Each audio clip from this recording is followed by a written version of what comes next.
사도행전 2장 38절부터 마지막 47절까지 우리 한 목소리로 같이 읽겠습니다.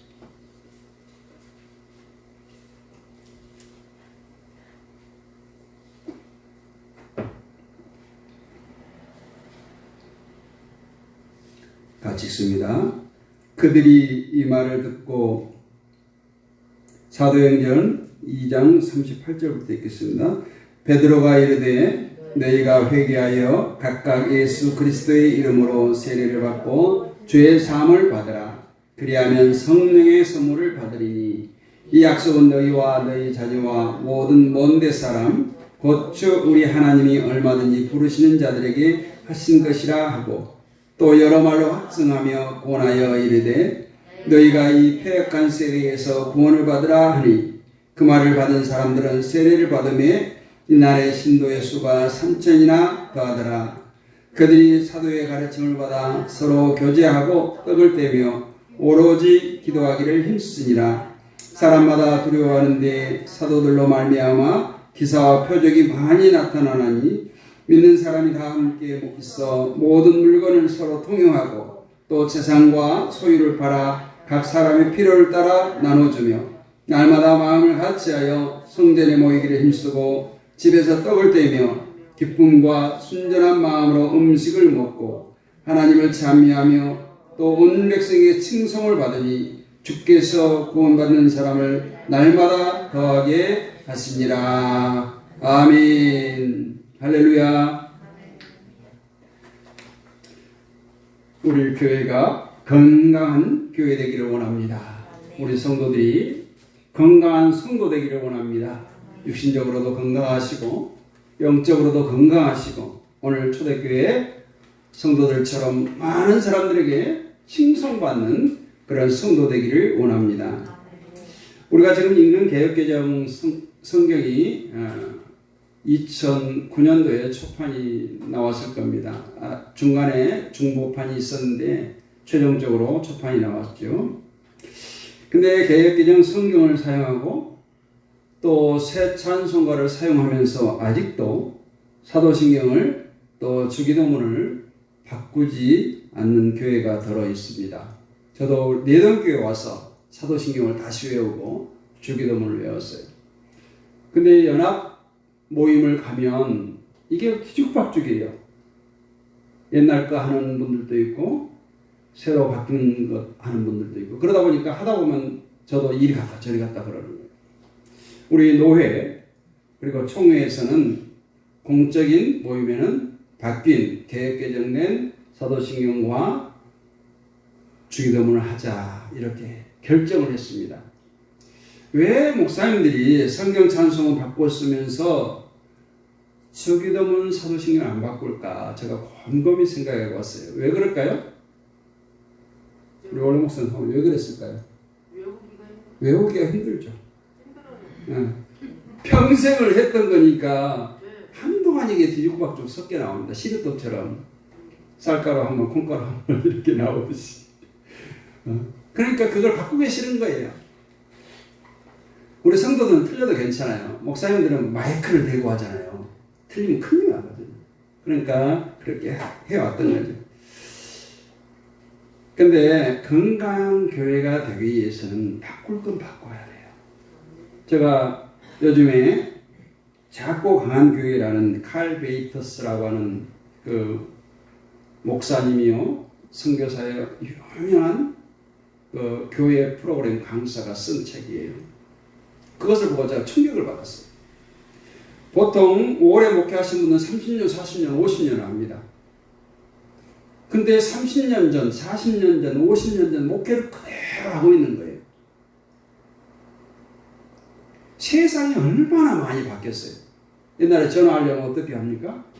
불려가지고 전화하고 교환소 불러서 어느 동네에 그때는 이장집에 전화 한 대씩 있을 때니까 이장 바꿔가지고 또 동네 방송에서 뛰어와서 받고 그런 시대에 살았잖아요. 근데 목회를 그대로 하고 있는 거예요. 그런 교회들은 크지만 건강하지 못한 교회예요.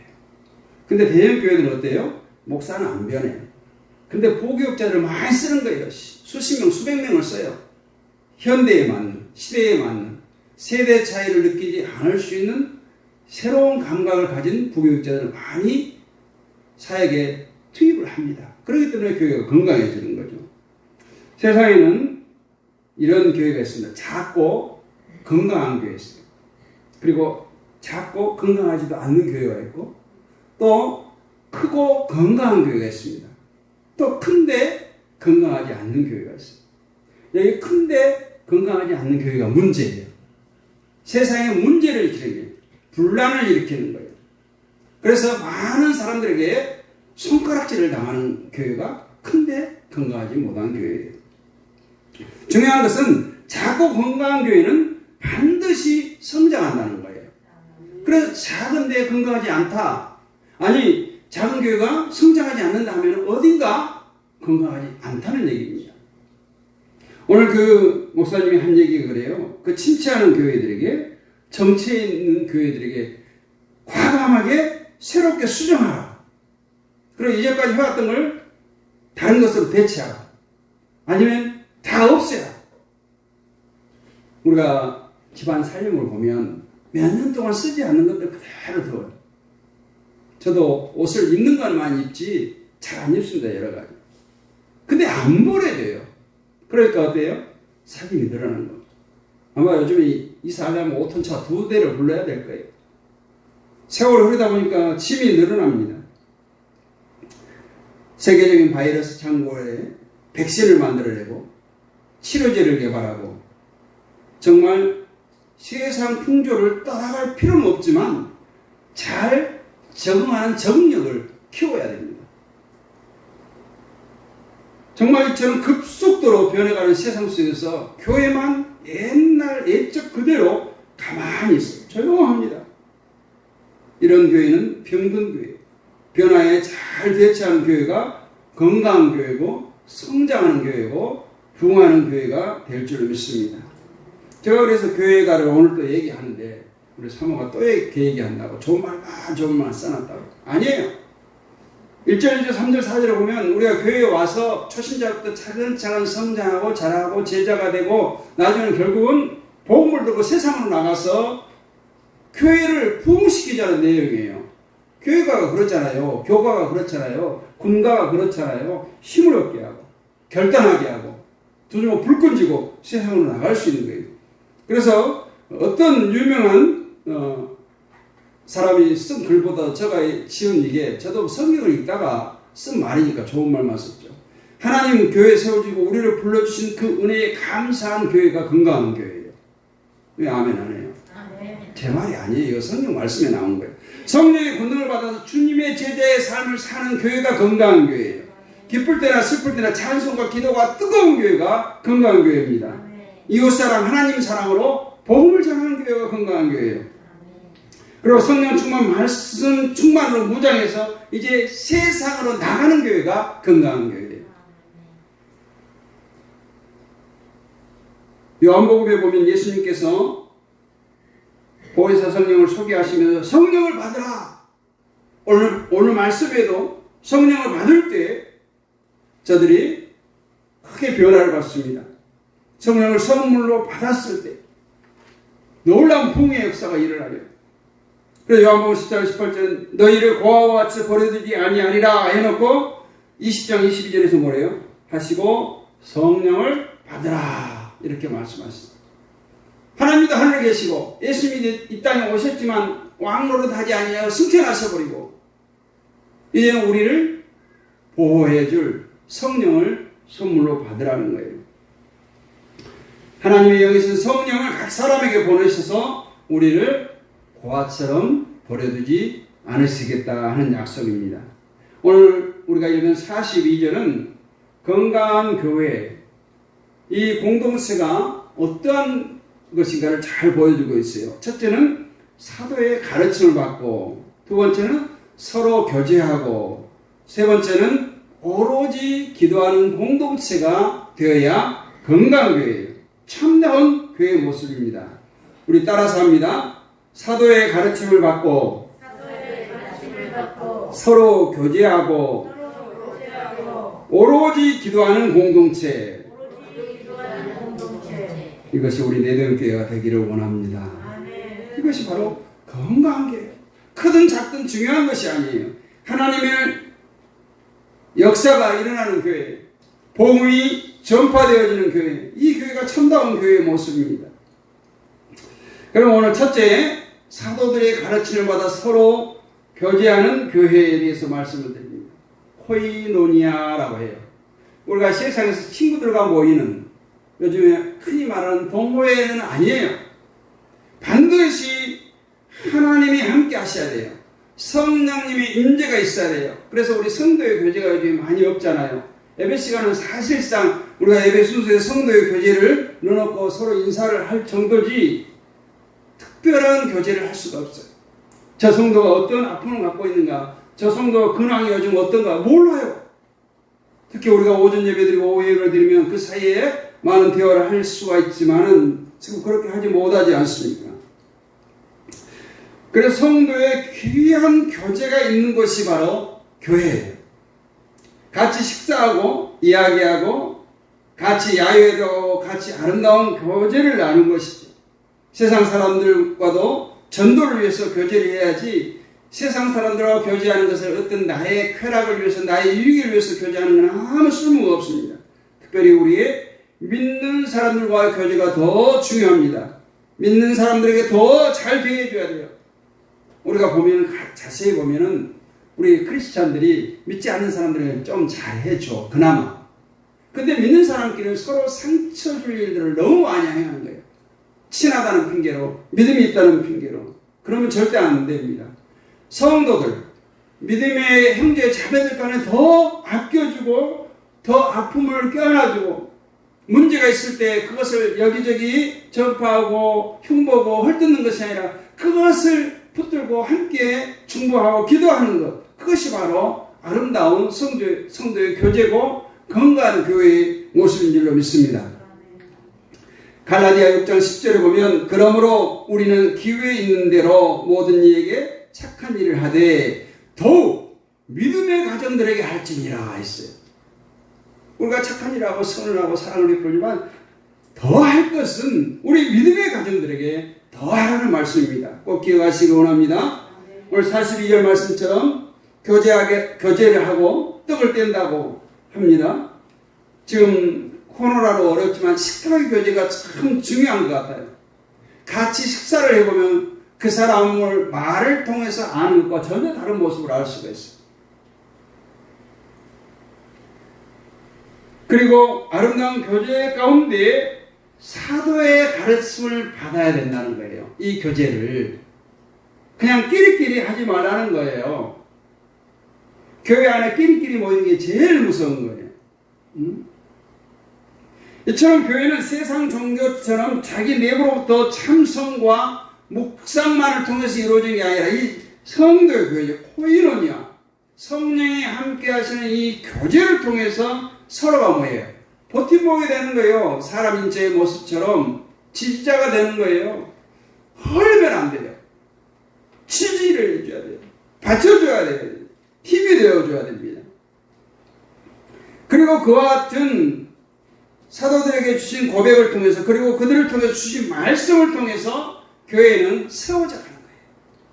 따라서 사도의 전통 위에 세워지지 않는 교회는 참된 교회라고 할 수 없어요. 교회는 절간이 아니잖아요.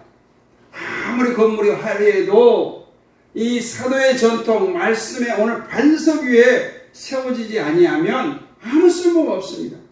성령의 코이노니아 말씀을 통해서 하나님과 수직적인 교제를 이룬다면 이제 자동적으로 그 은혜를 통해서 수평적인 성도와 이웃과의 교제는 시작되어져야 되고 잘 되어져야 됩니다. 고립적이거나 독자적인 신앙은 없어요. 어떤 사람들은 가정에서 나 혼자 예배를 드린다고 해요. 절대 그렇지 않습니다. 요즘에 가장 목회자들이 교회가 염려하는 건 뭐예요? 요즘에 뭐 핸드폰만 켜면 예배 얼마든지 설교 얼마든지 뭐 시간을 가리지 않고 들을 수가 있지 않습니까?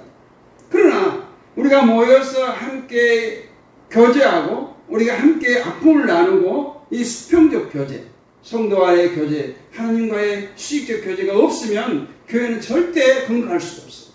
병들어갑니다.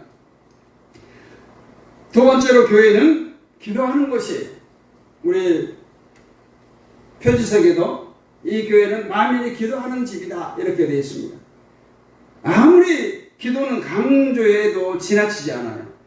그래서 목사님들이 제일 잘하는 말이 기도하세요. 아무리 강조해도 목사를 타다거나 흉보거나 욕할 수가 없는 거예요. 교회는 성경 말씀을 인문학적으로 공부하거나 또 자신들의 기호에 따라 같이 음식을 나누는 그런 세상의 동아리와 전혀 다릅니다. 교회는 영적 공동체죠.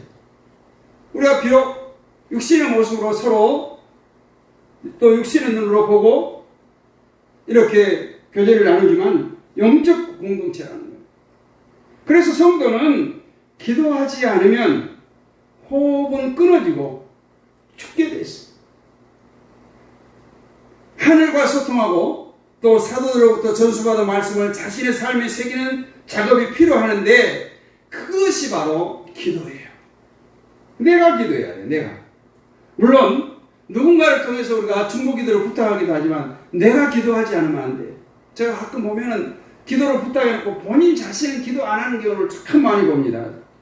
우리 교회의 얘기가 아니에요. 다른 분들. 결국 이 기도하는 행위는 자신이 오직 하나님을 믿고 있다, 하나님만 의지하겠다는 강력한 고백입니다. 그 공동체가 하나님의 뜻대로 운영되고 있다는 표시예요. 자녀를 위해서, 가족, 아내와 남편을 위해서 우리는 끊임없이 기도해야 됩니다. 기도하는 백성은 망하지 않는다고 했습니다. 본문 42절에 뭐라고 말해요? 그냥 심심하면 기도하라고 했어요? 뭐라고 했습니까? 오로지 기도하라고 했어요. 오로지 기도하라고 했어요. 이것은 뭐예요? 밥 먹듯이 하라는 거예요. 잠자는 것처럼 하는 거예요. 우리 육신이 살려고 발버둥 치는 것처럼 하라는 겁니다. 시간을 얻든지 못 얻든지 하라는 거예요. 이 기도가 없으면 교회가 건강해질 수가 없어요. 많은 어려움이 세상에 있습니다. 그러므로 기도만이 그 어려움을 이기는 힘이 됩니다. 그래서 예수님께서 마가복음 9장 29절에서 뭐라고 말씀하시나요? 이르시되 기도 외에는 다른 것으로 이런 종류가 나갈 수 없느니라 했어요. 아무리 제자들이 힘쓰고 했어도 너희들이 기도하지 않으니까 그렇지. 이렇게 꾸짖는 장면이에요. 여러분, 기도할 때 기적과 능력이 나타날 줄 믿습니다. 예수님도 하나님이시지만 예수님도 기도하셨잖아요. 습관을 따라 새벽마다 기도하셨잖아요. 고난을 앞에 두고 또 얼마나 눈물, 땀방울, 핏방울을 맺히도록 기도했습니까? 이사야 56절 7절 말씀처럼 정말 우리 교회가 하나님의 일컬음을 받는 만민이 기도하는 집이 되기를 원합니다. 여러분 한 사람 한 사람이 그 기도의 불쏘시개가 되기를 원합니다. 우리 장작불 피워보잖아요. 불쏘시개 하나하나 내던져보세요. 금방 꺼집니다. 그러나 꺼져가는 불쏘시개도 모아주면 큰 불을 이룹니다. 우리 성도들의 기도가 모아져서 큰 기도의 불, 성령의 불을 이루기를 원합니다. 세 번째는 이적과 기사와 표적이 나타나는 것이 교회. 저는 늘 기도할 때 그런 기도를 많이 하죠. 이곳이 모리아산이 되게 해달라고. 이곳이 시은소가 되게 해달라고. 하나님의 임재가 되는 곳이 해달라고. 이곳이 베데스다가 되게 해달라고. 그래서 이전에 오는 자들마다, 이전에 와서 부르짖고 기도하는 자들마다 하나님을 만나고 인생의 문제가 해결되어지고 육신의 질고가 떠나가고. 여러분 베데스다 연못이 능력이 있습니까? 아니잖아요. 38년 된 병자는 예수님 만나니까 육신의 질병이 다 떠나갔잖아요. 이곳에 와서 예수님을 만나면 여러분 육신의 모든 문제, 영혼의 모든 문제가 해결될 줄로 믿습니다. 모세가 기도할 때 홍해가 갈라졌어요. 잘 훈련된 아말렉 군대를 훈련되지 않는 이스라엘 백성들이 싸워서 이기지 않습니까? 기도할 때 여리고가 무너졌습니다. 기도할 때 태양과 달이 멈춥니다. 엘리야는 기도할 때 3년 6개월 동안 가물었던 그 하늘이 열리고 비가 내렸습니다. 또 바알과 아세라 선지자들과 싸울 때 하늘에서 불이 내렸습니다. 근데 성경은 뭐라고 말해요? 엘리야는 성정이 우리와 똑같다. 엘리야가 특별하다는 게 아니에요. 우리도 엘리야와 같은 기도를 하지 못했기 때문에 그런 기적을 맛보지 못할 뿐이지, 우리도 엘리야와 같이 기도할 때 놀라운 기적과 놀라운 하나님의 은혜를 맛보게 될 줄 믿습니다. 오늘 사도들이 기도하고 복음을 전했을 때 어떻게 됩니까? 그날에 구원받은 백성이 3,000이 되었더라. 세례를 받았어요. 바로. 여러분, 예수님께서 사역에 있을 때 이런 역사가 일어나지 않았어요. 근데 예수님의 제자들이, 사도들이 성령을 받고 성령의 권능으로 말씀을 선포할 때 많은 역사가 일어났던 것입니다. 이것이 바로 하나님의 역사, 하나님이 하신 일이에요. 네 번째는, 이제 그러면 우리가 두 명을 풀끈 쥐고 세상으로 나가야 됩니다. 세상으로 나가야 세상 사람들로부터 칭송을 받지요. 문제는 중요한 거예요. 성령의 뜨거운 심장을 가지고 나가야 됩니다. 그냥 얼렁뚱땅 나가면 예수는 믿는데 교회는 다니는 것 같은데 손가락질 당하기 십상이에요. 그러니까 우리가 전도할 때도 우리가 무장해야 돼요. 기도 많이 하고 전도해야 돼요. 그 영혼을 위해서 오랫동안, 입술을 열기 전에 그 영혼을 위해서 오랫동안 기도, 또 나를 또 위해서 기도해야 돼요. 내 입술을 하나님께서 통제해 주시죠. 은혜의 말, 정말 지혜의 말 할 수 있게 해달라고 전도해야 됩니다. 그래서 교회는 반드시 우리끼리 모으는 유람선이 아니라고 했잖아요. 구원의 방주지 유람선이 아니에요. 유람선은 우리끼리 잘 놀고 잘 먹고 재밌으면 돼요. 근데 구원, 생명의 방주는 뭐예요? 물에서 허우적거린 사람을 끌어올리는, 태우는 거예요. 계속. 그것이 구원의 방주죠. 오늘날 많은 교회들이 꿈꾸는 부흥, 성장을 위해서 투자하는 시간, 또 헌신자, 재정, 프로그램 등에 반해서 마지막 절에서 신본주의 사상이 무엇인지 우리에게 잘 가르쳐주고 있어요.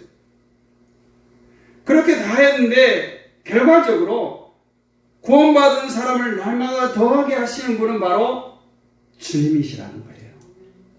하나님이 하시겠다는 거예요. 너희는 이제까지 했던 것처럼 하라는 거예요. 기도하고 성령을 충만히 받고 성전에 모여서 오로지 기도에 힘쓰고 코이노니아, 성령의 교제를 함께 나누고 그러라는 거예요. 그리고 나가서 복음을 전하라는 거예요. 이 말씀은 구원의 주권, 구원의 능력은 오직 하나님만이 가지고 계신다는 거예요. 여러분, 가족도 아무리 친한 친구도 전도해 보세요. 정말 금방 나올 것 같이 대답하는 사람들이 더 안 나와요. 핍박하던 사람들 어느 날 갑자기 깨집니다. 성령이 그곳에, 성령의 불이 한순간 꽂히면 깨지는 거예요.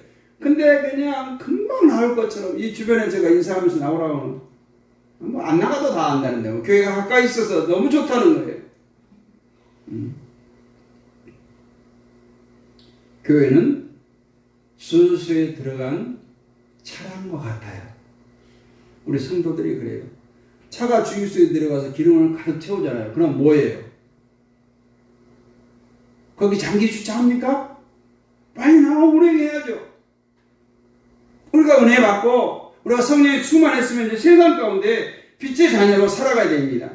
중요한 건 입으로 전하는 복음보다 우리의 삶으로 전하는 복음이 더 힘있고 능력이 있습니다. 하나님의 자녀답게, 구별된 성도답게, 새롭게 피조된 거듭난 자로 살아가시기를 원합니다. 그러면 자연히 우리는 예수 그리스도의 복음을 증거하고 살아가는 거예요. 건강한 교회는 사도의 가르친 대로 사는 거예요. 말씀대로 사는 거라는 얘기예요. 그리고 성령 안에서 교제하는 겁니다. 멈추지 않은 기도 생활을 하는 겁니다. 그리고 하나님의 살아계심을 직접 체험했으면 이제 세상 가운데서 하나님의 자녀로 많은 사람들에게 칭송받는 하나님의 백성으로 살아가는 여러분 되시기를 주님의 이름으로 축원합니다. 그리고 이러한 교회, 이러한 건강한 교회, 우리 리듬교회